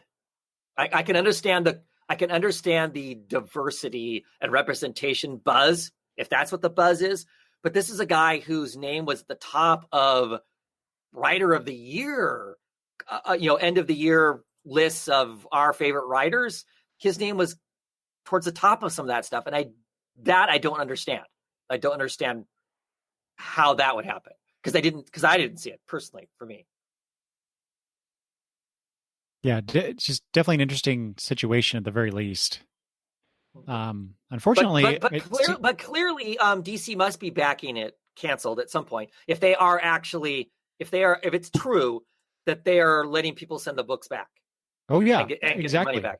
Yeah. So I mean that's the other. I was going to say the other interesting aspect of this is that they're allowing the first 4 issues to be returnable. That seems to be like an implicit recognition of this situation.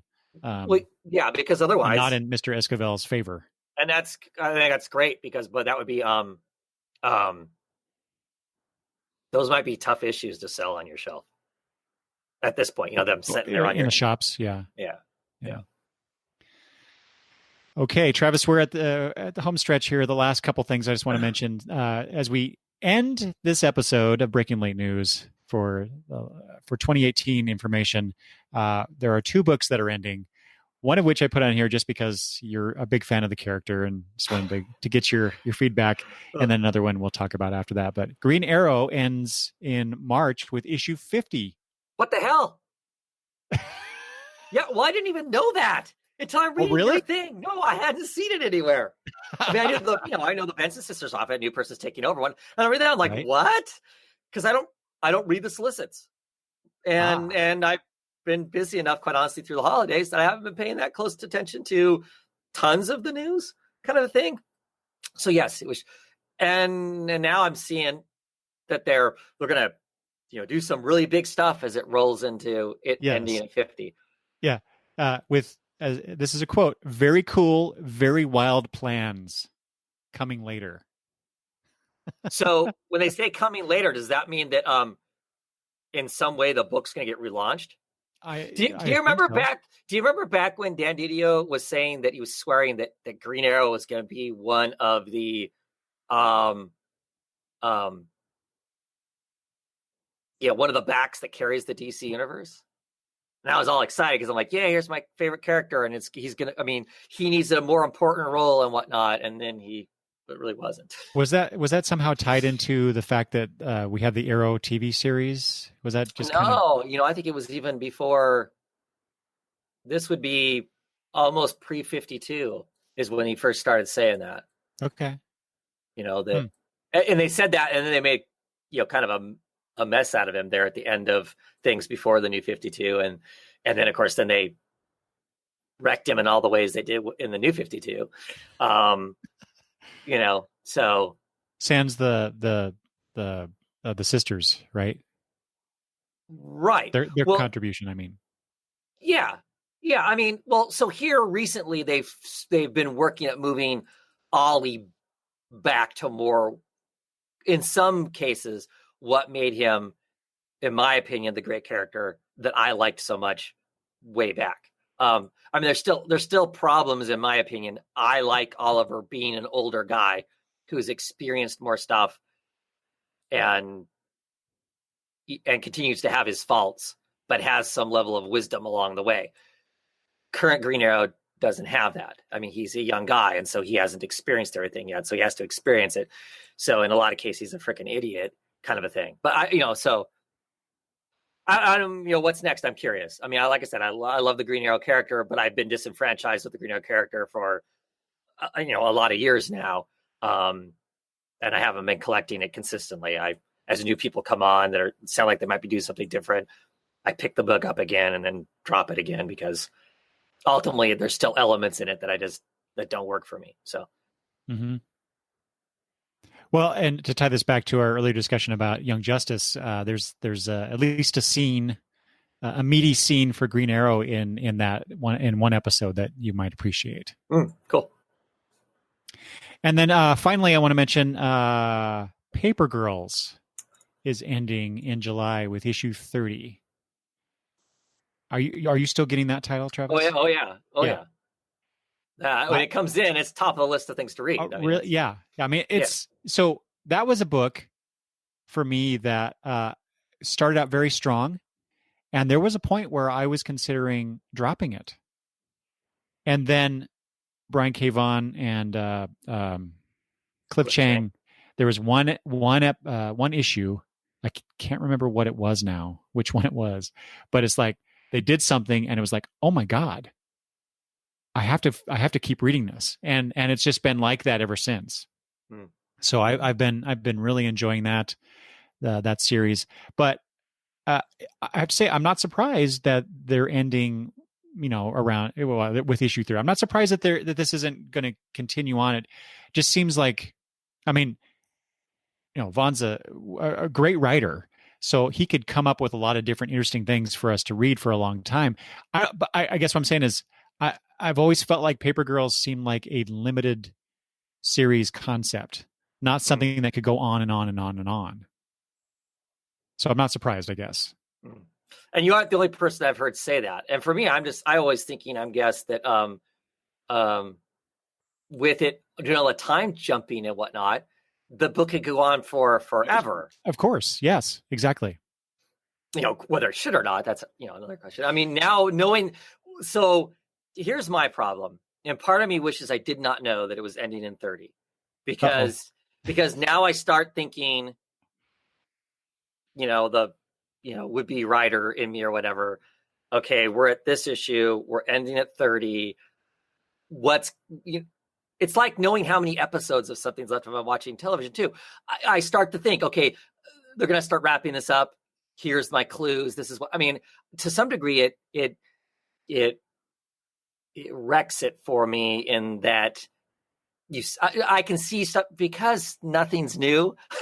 You can see stuff coming, and I like to not see it coming. And so if I don't know when it ends, I mean, I get into it with my family over watching Netflix shows because they'll turn to see how many episodes are left. I'm like, don't do that, or at least don't do it in my presence because I want to know how many there are. I just want to watch it. You like the surprise? Yes, when it's just done, it's done. Not, I know they've got to wrap up all this stuff in X amount of time. Just don't, or do whatever kind of thing. So, I mean, I'm not going to let that wreck the book for me. I love this book. I love the characters. I love those girls. They're awesome. I love the future versions of some of those girls are just hilarious. The era that these people come from and some of the eras that they've bounced into, I find hilarious that they've picked up along the way. I dearly love Cliff Chiang's artwork.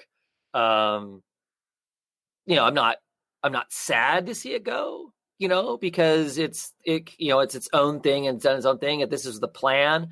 It's not like it got canceled before its time or that sort of thing. I don't think that's it. I don't think sales are an issue or whatever. And I almost really have this, then we're going to take a year plus off Saga and who knows what it's going to be when it comes back kind of a thing, right. So there's a lot going on in the book right now. I'm excited for all that stuff that's going on. So, what happens at the end of it? I am curious to see what that ending is going to be. Sure. So. Sure.